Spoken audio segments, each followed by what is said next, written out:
Good evening, ladies and gentlemen. Welcome to the second in the CSOC's seminar course series for the Hillary term, Southeast European Realities Amid Europe's Multiple Crises. Last week we had something of a scene setter, really, looking at the geopolitics of the region. And this week we begin to get into the detail of how the region is responding to these various crises with the economic branch of the crises, the Eurozone crisis in Southern Europe, recovery or illusion, question mark. As background to the seminar, I would draw your attention to a publication last November in the Palgrave Pivot St. Antony's series of Remaking the Balkan Economy, Economic and Policy Foundations for Growth in Southeast Europe, which is available, there are flyers here, with a magnificent 30% discount. It will also be available in e-book at some stage, so it isn't yet, according to the Palgrave site. That is cheaper than the hardcover book, but it is, and I can say this having read it, I'm going to have to give it back to Adam after that. It is well worth reading because it is a pretty good Bible on what's been happening on the economic side in a quite accessible form over the last 15 years, really. It has four co-authors. Adam Bennett, Russell Kincaid, Peter Sanfey, and Max Watson. Adam has demonstrated the advantages of having a surname which begins early in the alphabet, because any citations are Adam Bennett or A. Bennett et al., so the others are completely ignored. But of course, the other two authors, Russell Kincaid, whom many of you probably know, a long-standing IMF official, and of course, the late lamented and much missed Max Watson. I think I need to say very little except how much we miss him. But we do have with us the other two co-authors, Adam Bennett, who is currently the Deputy Director of the PEFM program, Political Economy of Financial Markets, and also a CSOC's associate. And he also, I discover, teaches part-time in Cardiff as well. Yes.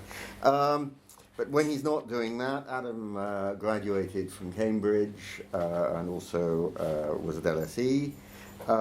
And he had early experience in the Treasury on monetary policy and forecasting, and did a couple of spells of investment banking. But he spent much of his career at the IMF in the mid-80s, and then from 1990 through to 2011, where his final posting was Deputy Director of the IMF's European Department. So he had particular responsibility, among other things, for the Western Balkans. And the other co-author, Peter Sanfey, who is Deputy Director for Country Economics and Policy at the European Bank for Reconstruction and Development, EBRD, the London Bank, as it's known in the trade. And there he's responsible for analysis of economic developments and reforms in Southeast Europe. And he's also an editor and author of chunks of the EBRD's annual transition report. So he knows what's going on. Peter did his BA in economics at Trinity College Dublin and a PhD at Yale. He did a spell teaching at the University of Kent before he joined the EBRD in 1997. He is widely published. Adam, I should have mentioned, you're published too. We will run the session that Adam and Peter will present the topic in that order, and present their views on the situation, and that will then leave us about 45-50 minutes for what I hope will be an interactive question and answer. If there is anything which you absolutely feel you have to say, do feel free to interrupt, but it would be better to let them, if possible, get their presentation over before we go into a serious debate. I have seen occasions here where the speaker never actually, I'm not quite sure if the speaker ever got to the end of his presentation. So, Adam, over to you. Okay. Well, as you can see, this is the great book there. And how do you make this thing? Just press, yeah. That's it. And there are the four authors that Jonathan just mentioned. And the book itself is divided, has essentially 5 chapters. And chapter 1 is overall macroeconomic developments since the onset of transition. Chapter 2 is on evolution of public and political support in Southeast Europe for economic reforms. Chapter 3 on fiscal policy. Chapter 4 on the use of macroprudential tools. And Chapter 5 is really a sort of information chapter about the implications of the EU's own changing institutional architecture and its relevance for Southeast Europe. I think we're going to focus mostly on chapters 1 to 4 in our presentation. I will speak actually first about chapters 1 and 3 because they're the ones I wrote, and then Peter will then talk about 2 and 4, probably in the reverse order. So we move first on to chapter 1. Now, chapter 1 characterizes the era since beginning of transition is consisting of 3 phases. The first is what I would call the pure transition phase, starting from essentially the demolition of the Berlin Wall, and with different countries starting on that transition road at different stages after that, depending on which countries they were and whether or not, for example, they were engaged in conflict, as a large chunk of Yugoslavia was. But this phase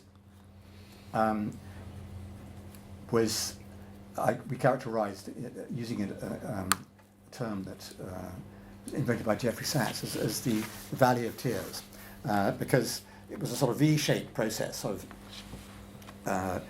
dismantling of the old industrial system and methods of government and so on, and then its rebirth under the new market system. So you had a V-shaped process of a sharp decline in output as measured by conventional indices, and then a recovery. By the end of the period, it's a 10-year period, on average, the actual index was still different from what it was before, but in fact the quality of the output was probably much better. It's just that the indices didn't capture the quality change, they just captured the quantity. So you had really on average zero growth in that 10-year period, the initial transition period.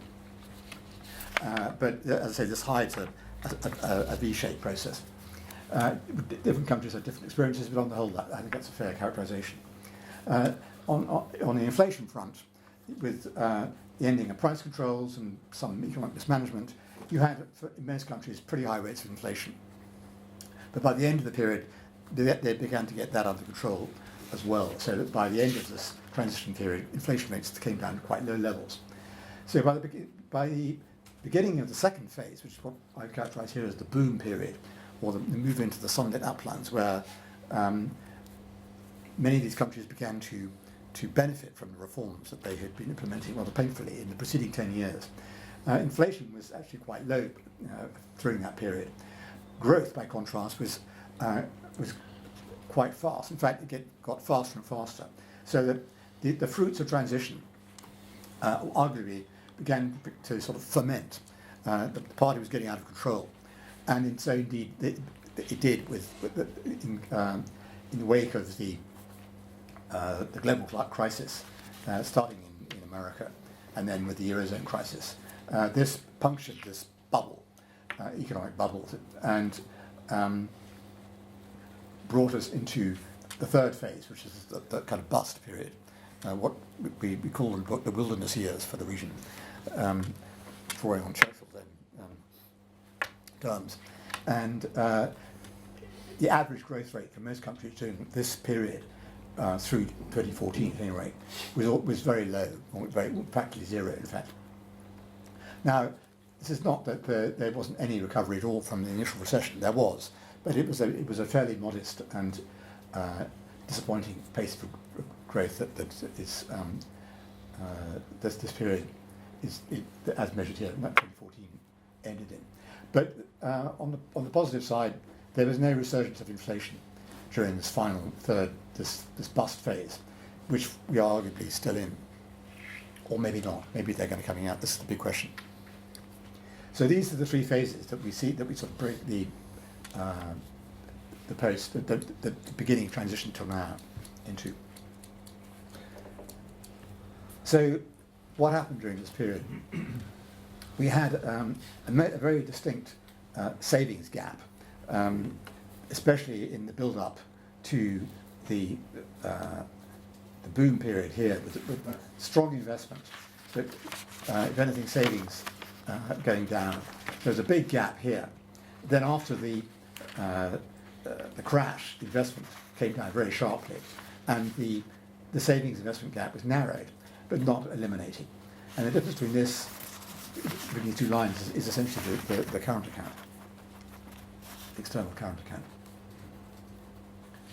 So this current account balance was always in deficit for the region as a whole, and that, as we saw from the previous chart, that gap got very wide in the run-up to the bust period. So all through here, the current account deficit was getting bigger and bigger, and it was being partly financed by this green line columns here, which is foreign direct investment. And on the whole, foreign direct investment is regarded as kind of good investment because it's stable, it brings know-how with it, and it's not easily reversed. But as the boom progressed, short-term flows began to take up a lot of the additional demand for resources, and these tend to be much more fickle and more dangerous. And when the crash occurred, these short-term flows dried up completely, and this, of course, created serious problems for financing the current account deficit, which then had to shrink. And the shrinkage of that current account deficit also meant that demand had to be compressed, and the economy plunged into recession. Now, these withdrawals of capital would have been much worse, but for the so-called Vienna Initiatives. Now, the Vienna Initiatives were spearheaded by Peter's shop, I think, the EBRD. I think not me personally. Not you personally, but it was an EBRD-led initiative, and it was very, very important because what they did was bring together the key banks and, in conjunction with promises of involvement of the IMF, persuade them not to withdraw their exposure from the region, and this succeeded. You can see that the initial, what we call here the Vienna I initiative, was largely successful in containing what could have been a complete reversal instead of just a stop. And obviously, with the reversal, the situation would have been far worse than it actually was. There was then a second initiative, the Vienna II initiative, which recognised that banks couldn't be frozen in their exposure indefinitely, that there would have to be some withdrawal, and that they would then work with the host country supervisors to try and prevent pressure from them from exacerbating the withdrawal process of foreign financing. And as you can see, it wasn't so successful in stopping outflows, but it did at least contain the withdrawal to manageable amounts. So these two initiatives that were extremely important and very successful, and I think would be a model for future crises of this nature.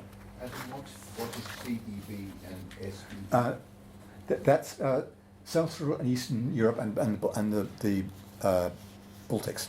So Central Europe and the Baltics. Yeah. So it's a comparator. It shows that they also suffered withdrawals, and in fact, the Vienna Initiative didn't apply to them. Well, Hungary. Yes. Yeah. So some of that is also attributable to to the Vienna Initiative.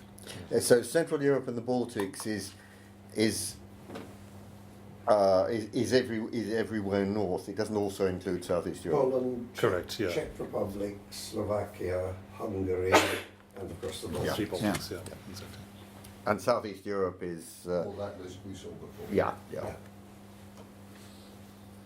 And those two bracketed numbers in blue and in red give you a sense of how much at the end Yes. of this long process. That's right. I mean, they lost has been withdrawn. 20% of GDP at the end of it, which is quite a significant. But it could have been much worse. Yeah.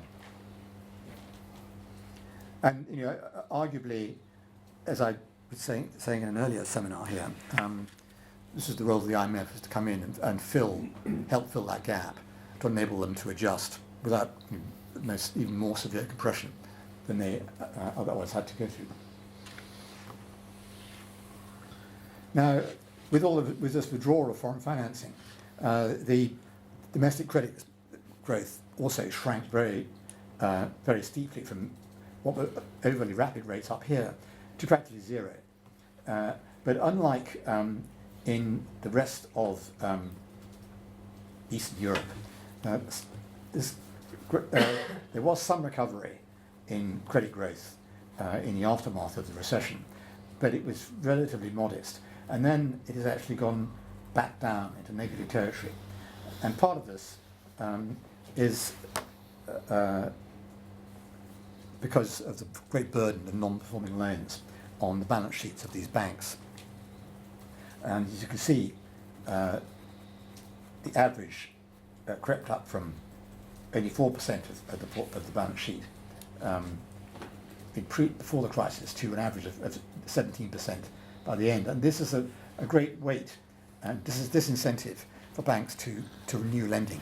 And the message that has always been given to them that they need to clean up the balance sheets to get rid of this non-performing loans, to get the flow of financing to the private sector going again.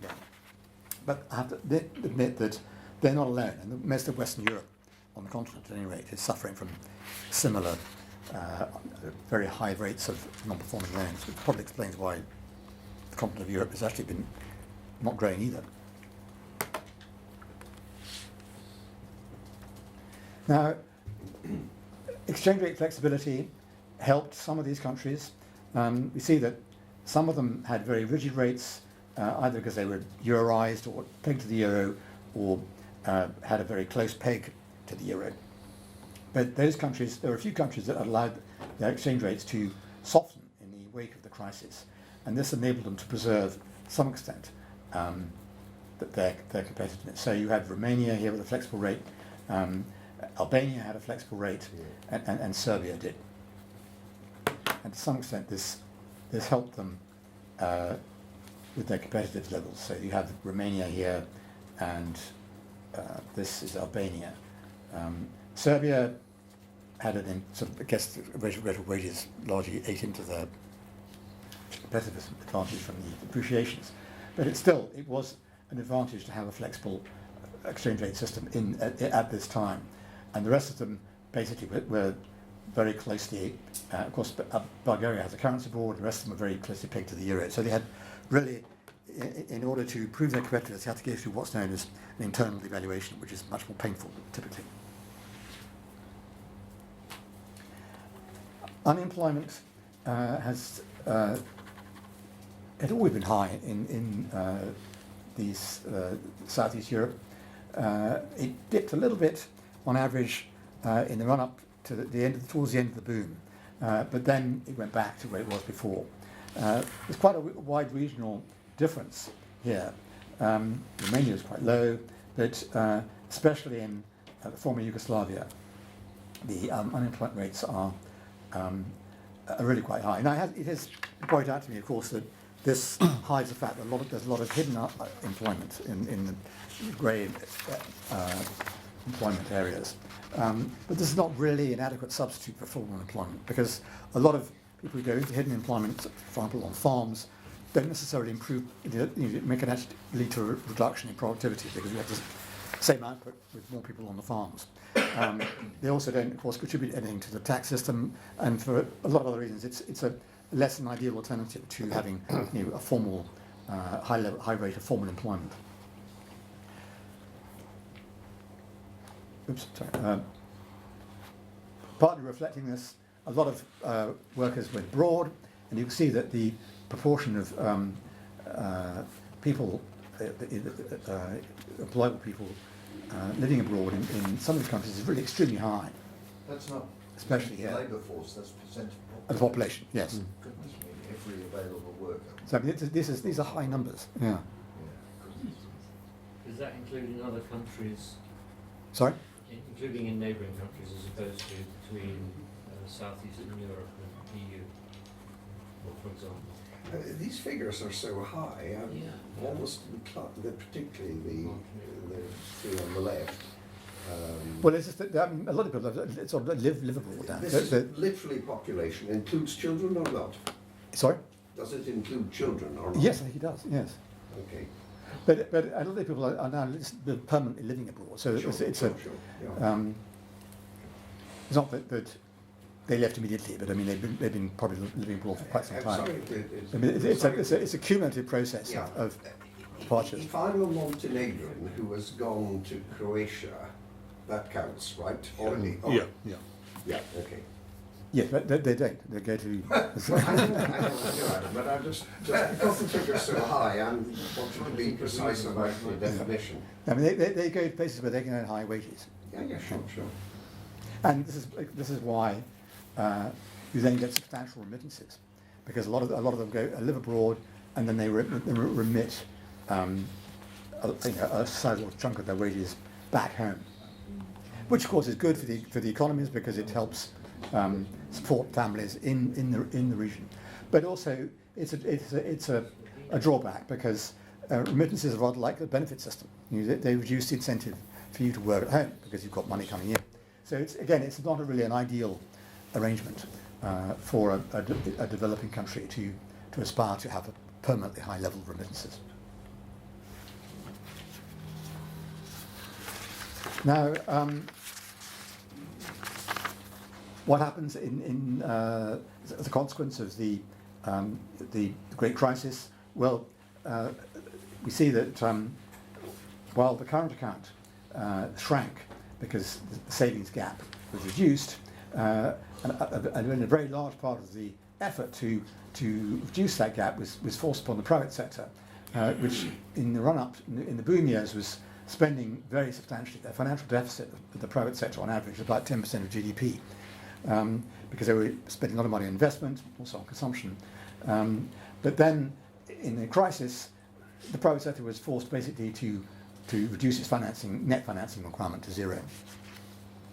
Now, this didn't lead to a complete disappearance of the current account because the fiscal balance, which had been very close to being in balance on average in the run-up to the crisis, then swung into deficit.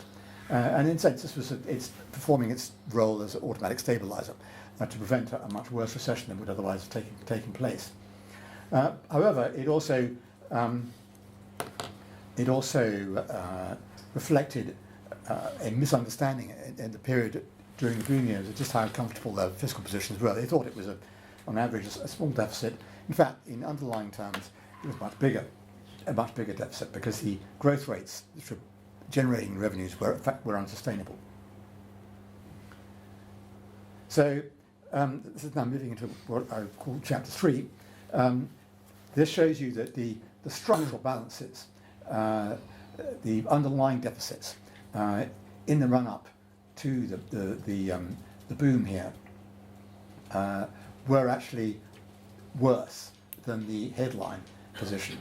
And so for Bulgaria, for example, it looked like they were running a big surplus. In fact, on underlying terms, on using this definition of structural deficit, they had a much worse position. They were still in surplus, which meant that they were actually in a very good position when the crisis hit.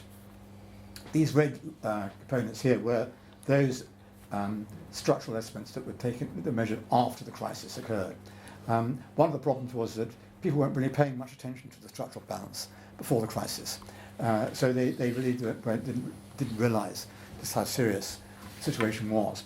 However, even those who did try to measure, some cases the structural position appeared to be very little different from the headline position, because the staff of the fund, for example, because these were actually IMF numbers, and everybody else were overestimating the underlying growth rate, the sustainable growth rate. We thought it was going to be, these growth rates were actually quite reasonable. In fact, they weren't reasonable. We were overheating on a magnificent scale. One case where... Adam, could you just explain the makeup of the structural balance? Well, in calculating the structural balance, you try to estimate the underlying growth rate, and which then the underlying revenues which would come from that, and the underlying spending requirements that would come from a more normal growth rate that you consider to be sustainable. So that this gives you what would be, if growth were at a sustainable rate, what the fiscal balance would look like. So that becomes your structural balance. And so it shows that if the growth were to return to a more normal, sustainable position, what would your fiscal balance actually look like? And it would have shown, in some cases, in the case of Montenegro, that it would have looked much worse than the headline balance, because the Montenegro thought they were running a surplus, which they were on a headline basis. But the staff tried to tell them, actually, no, in an underlying sense, you're running a deficit. You need to raise taxes, cut spending. And they thought, well, this is crazy. We've got huge revenues. Why do we need to raise taxes? It's a very hard sell politically to react to these kind of numbers when you're actually growing rapidly, running a surplus, but you say you have to raise taxes or cut spending. It's a politically very hard sell. Anyway, so this was a common problem, and it was not just Southeast Europe that overestimated the sustainable growth rates. The whole of Western Europe was doing the same thing. That was the UK and even America. So they were not alone. Now,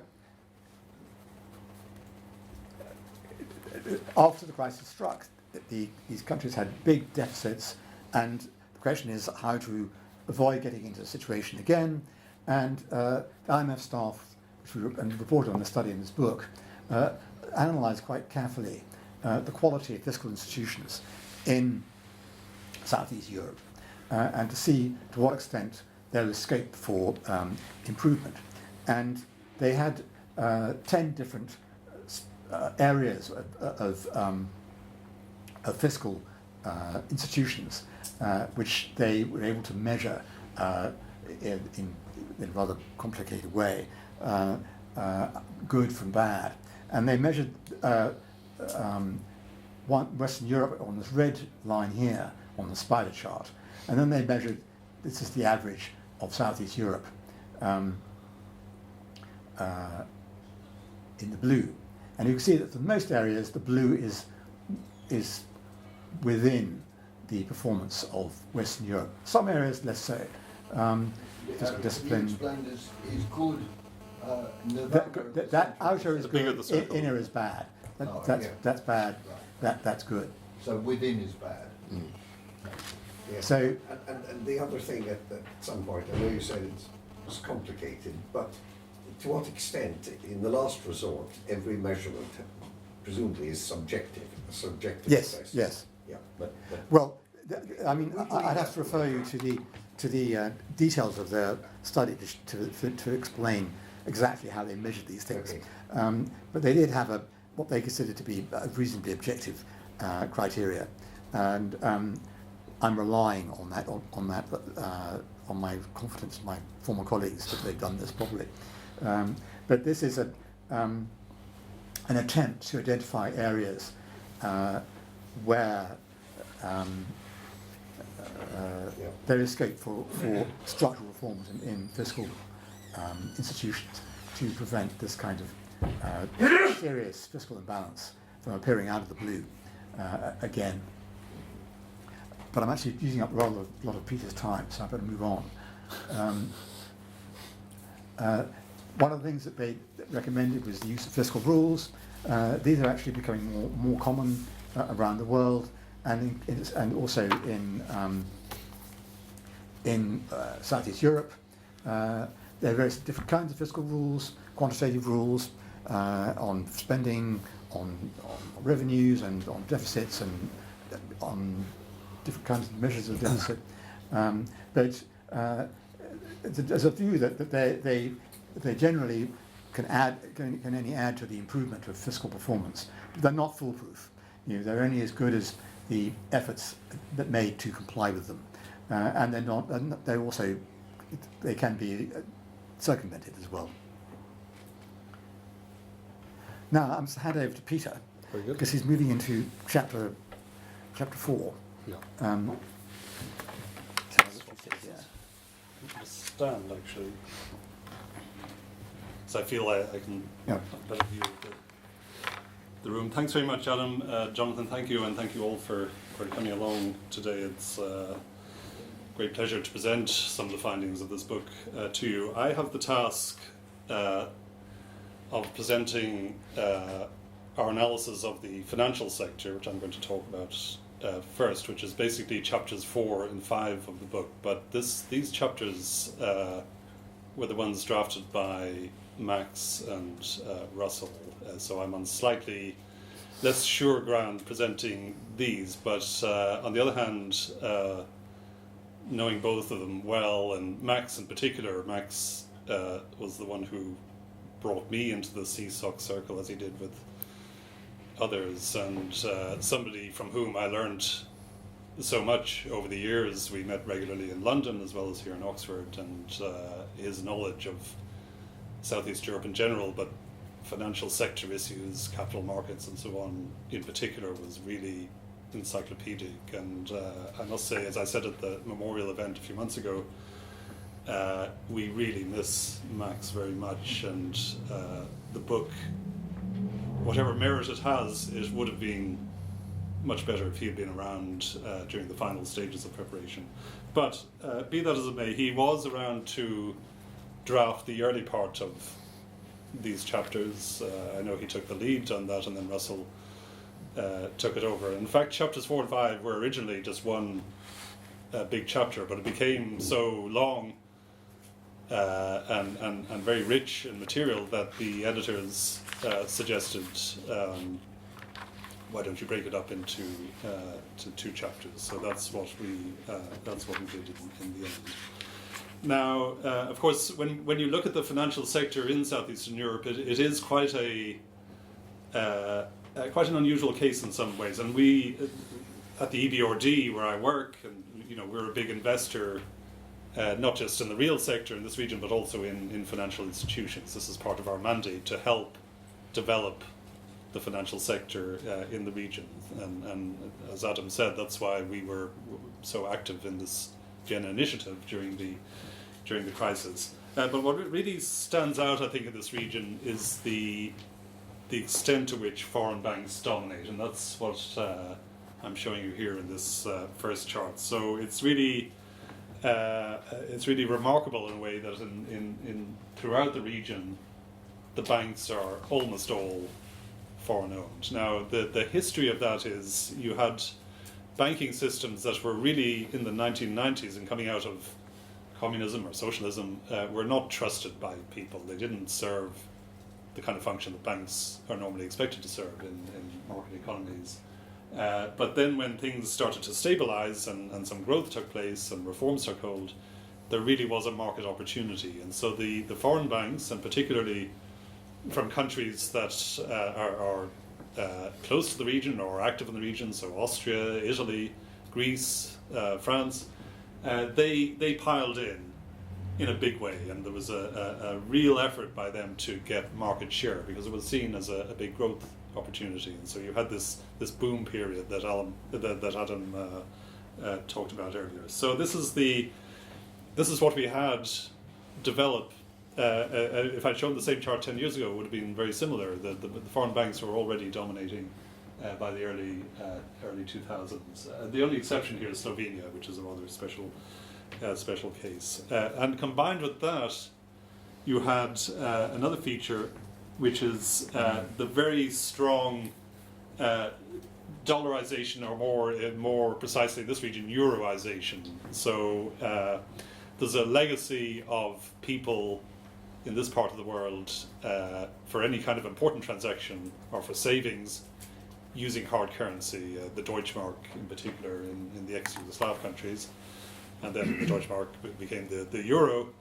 It's primarily euros. So on the lending side then, because savings are mostly in foreign currency, then on the lending side banks prefer to lend in foreign currency. And this became a major issue, particularly during the crisis, and it's an issue that actually we're still grappling with today. I would tell you or remind you, as many of you know, I think it was about when it was a little over a year ago, the Swiss franc. A lot of these loans are actually in Swiss franc, and they look great. You know, I remember some years ago we had the governor of the central bank in Serbia, Radovan Jelačić, came talking about this, and he was very frustrated. I mean, he's a very smart guy who knew exactly the problems that were building up, and he was saying, you know, people say to me, they stop me in the street and say, look, I can take a loan in dinar at 20%, and I can take a loan in euro at 10%, but look, the Swiss franc, you know, it'll be 5%, and you know, that looks great. But of course it's not so great when the currency subsequently appreciates and you're left faced with a much higher bill than you expected. So when the Swiss central bank stopped manipulating the rate and allowed it to float, it appreciated sharply a bit over a year ago, and then you had major protests in the street in Serbia, in Croatia, and in some other countries, and a big problem for policymakers there. So this is the background to what happened in the last decade or so: a foreign ownership of banks, of the banking system, and very high foreign currency share in total loans, and combining that with the general boom. You had the big build-up of macroeconomic imbalances. You had a major problem. So what Chapter 4 is mainly about is a very rich and insightful analysis of the role of what are called macroprudential policies. Now, what Russell and Max have done is to take some case studies. So they look at 4 countries where macroprudential instruments were used in the run-up to the crisis and I guess the up to the early period of the crisis. Now, by macroprudential policies, so we mean, the name is sort of self-explanatory. It's about trying to get banks to behave prudently in the face of macroeconomic problems, macroeconomic imbalances. So the ultimate driving force behind these are macroeconomic problems, and you try to control them with specific measures, such as putting a cap on the loan-to-value ratio, or a cap on the debt-to-income ratio, and so on. So you can see for these 4 countries, these are the 4 biggest countries in the region: Bulgaria, Croatia, Romania, and Serbia. The ones that they tried at some point. Now, I won't go into any of the details here. In the book, you'll see our assessment, and more exactly Russell and Max's assessment. But if I can summarize it, they conclude that these measures had some limited short-term benefit, but the results tended to fade out quite quickly over time as agents, so borrowers and lenders, found ways to circumvent them. So it became not too difficult to circumvent a lot of these measures. So that, I think, is an important lesson. But another important lesson is that they will not function well if you do not combine them with sound fiscal policy. Now, among these countries, Bulgaria, I think, stands out as one that has had generally quite prudent fiscal policy. It's very much anchored by the currency board arrangement that they have in Bulgaria, and that's served them quite well, actually. But the others did not. I mean, Romania, for example, had a very strongly pro-cyclical fiscal policy during this period. In other words, they were in a period when they had strong growth in the economy and they should have been running surpluses. they were continuing to run deficits, and that stored up big problems, which came to a head in the crisis years 2008, 2009, and which we are still grappling with, which I think is why this analysis is still very relevant. Now, in chapter 5, I'll just show one chart. This is about the new policy architecture, if you like, in the European Union, and specifically, since it's focused on financial sector, it has a discussion of what this European banking union means for the region. And the essence of this banking union is summarized in this chart. There are 3 pillars.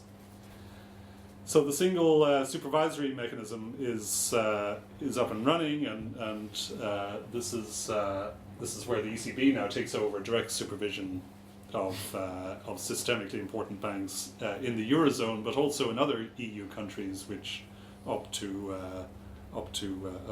join in. There's also the single resolution mechanism for banks that are into trouble, and again, this in principle is functioning. I think very important here is this bail-in principle, whereby in future, if banks get into severe difficulties, then bank shareholders and bondholders will be the ones to contribute first before you go to some national or supranational authority. And then deposit guarantee. And now the idea of having a single deposit guarantee system across the Europe has been shelved for now, but what is happening is harmonization of national deposit guarantee schemes. So this is the essence of the new architecture. It is relevant also for countries in Southeastern Europe that are not in the EU, because they would like to be increasingly integrated into this. And in this regard, I'll mention in October last year a memorandum of understanding signed between most of the non-EU SE countries and the European Banking Authority, which is all about, in the spirit of the Vienna Initiative, it's about cooperation, sharing of information, and learning lessons from this new architecture. So that is, in a nutshell, what the back end of the book is about, the chapters 4 and 5. As I say, if Max were here or if Russell were here, they would, I'm sure, provide more insights. But since this is a collective effort, this book, Adam and I will be happy also to address questions you have in the discussion. Now, I've jumped first to the end of the book, and I'm going back now to the one chapter we haven't discussed yet, which is chapter 2. This is the one that I took responsibility for. And here I'm on firmer ground because this is it's a political economy chapter, and it's very much based on a lot of work we have done in the EBRD over the years on analysing reforms and on understanding the attitudes and views of people in the region. So there are two main building blocks for this chapter. One is the analysis of reforms that we carry out every year and report in the EBRD transition report, and this is our analysis sector by sector within each country of the state of transition and the gaps that remain between where countries stand now and where ideally we would like to see them in a very well-functioning advanced market economy. Some of you may be familiar with this methodology and some of you not. I don't have time here to explain it in any detail. It's contained in the transition report. But the essence of it here is summarized here. We have a 1 to 4 plus scale, sector by sector within each country, and here I'm aggregating up not just by countries but also by regions to show you that there's still a significant reform gap between Southeastern Europe in the middle there and Central Europe and the Baltics, which we still, even though they're advanced EU members, they still have some gaps, but they're further ahead of Southeastern Europe. Just in case you wonder what all these acronyms are, CEMED is our new region, Southern and Eastern Mediterranean. So you may know that the EBRD is operating now in several North African countries, Egypt, Morocco, Tunisia, and also Jordan in the Middle East. And EEC, that's not European Economic Community, it's Eastern Europe and the Caucasus. So this is Ukraine, Moldova, Belarus, and the three Caucasus countries, and CA stands for Central Asia. So reforms in this region lag behind. Now, ultimately, we believe that for Southeast Europe to prosper, and we say this several times throughout the book, there needs to be an enhanced effort at reforms. And here, reforms are anchored within the European Union framework. All of these countries are either members of the EU or they aspire to be in the EU. Some of them are formally candidates, others are potential candidates. The EU is still the main anchor for reforms in this region, but it's an anchor that has arguably weakened a bit over the years. Well, this is a topic perhaps we'll take up in the discussion. Now, what happened to reforms in the crisis? Well, there was some backtracking, and so here I've broken our analysis down into broad sectors, so corporate sector, energy sector, infrastructure, and financial sectors. What I've done is look at 2010, which is when the first wave of the crisis was, I guess, winding down, and 2014. And you can see that, particularly in the energy sector, so the orange shades are where we've seen some backtracking, and the energy sector is a particularly difficult one for politicians. When you have a recession, and you know, energy is something everyone has to pay for, it's not well understood that it's overall better for everyone if you pay market prices and then, you know, help poorer households in more targeted ways. So it's very difficult to raise electricity prices, and some countries have actually gone backwards on this, or they've gone backwards in some other ways. However, I don't want to paint too negative a picture, because actually the green shades show progress in transition. And in fact, if you look, you don't even have to look too carefully, it's quite obvious that overall there has been progress in transition over this period. So there has been despite the stresses and strains of the crisis, and not just the 2008-09 crisis, but then the second waves of it, there has been no major backtracking by reformers.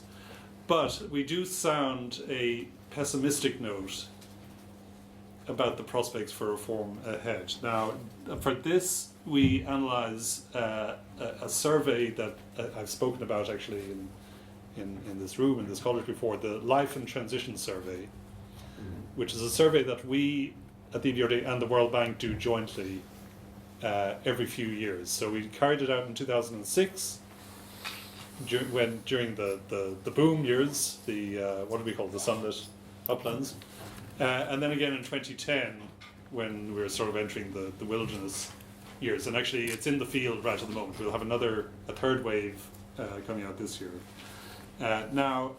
This is a very big survey. It asks a sample of 1,000 people per country a whole range of questions about their attitudes to transition, to markets democracy, to public services. We ask about issues like corruption and trust and so on. Thanks. And a whole bunch of things like that. It's really a fascinating resource for those of you who are doing research, and particularly students here. I really encourage you to use this. It covers the whole EBRD region, all 30 plus countries.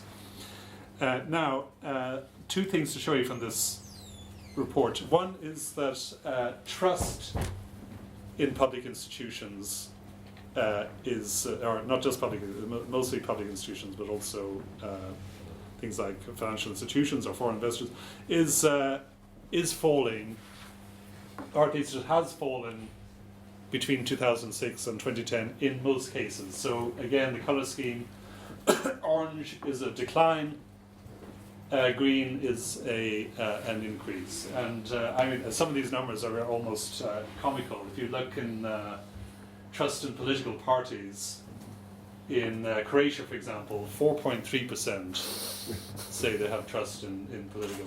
It was always pretty low. It was 7.9 in the early ones. It's rather a high figure. Yeah. Romania 4.8%. So, but the point is that the drop between the pre-crisis period and the post-crisis. So this is an indication of a general, I think, malaise throughout the region. The crisis hasn't led to anarchy or upheavals or big backtracking reform and a return to communism, anything, nothing like that. But it has led people to be more distrustful of institutions in most cases. And I want to finish with one final chart, and this is my favorite chart from the Life and Transition Survey. It's one I've shown, I take every excuse to show. One of the questions in the survey is the following. What do you need, what is the main factor for success in getting on in life in this country? Now the menu is very short. It's one is intelligence and skills, another is hard work and effort, a third one is I think it's criminal behavior or unlawful behavior, and the fourth one is having political connections. Now, if you look at the answers across country and you take the percentage that say political connections are the biggest factor for success in life, this is the cross-country distribution. And it's really, I think, quite remarkable how the South-Eastern European countries, particularly the ex-Yugoslavian countries, are clustered over there at the top of the range. So almost 50% of people in Macedonia say that the main factor for success in this country is political connections. The word here in the so I know a bit of the local language, whatever you want to call it, in Serbia, Serbian, Croatian, Bosnian, Montenegrin. One of the first words I learned was veze, which means connections. When you want to get something done, Veze, which is the plural, veza, I guess the singular connection. So you want to get something done, and the first thing people think about, do we have a which one is that the one? The outlier? That's Romania. That's Romania, I think. And at the bottom here is, in the Life and Transition Survey, we had a few comparator Western European countries, including the UK, which is very proudly at the bottom here. Only about 3% say political connections are the most important here. But it's the other Incurable romantics. Just a quick question, Peter, just again on this factual thing. This is across ages. This is Yes, this is a random sample of the Right. population. Yeah. So, Yeah. exactly. So on that note, I think I'll stop there. This is again some of the essential points of chapter 2 and of the book as a whole. We see reforms as being the key to future growth, sustainable growth, but the overall environment for reforms now is maybe not as favourable as we would hope. So, on that note, stop. Well, we should add that this is just a flavour of what's in the book. There's much, much more. Yeah, I can attest to that. I have actually read it. Thank you very much.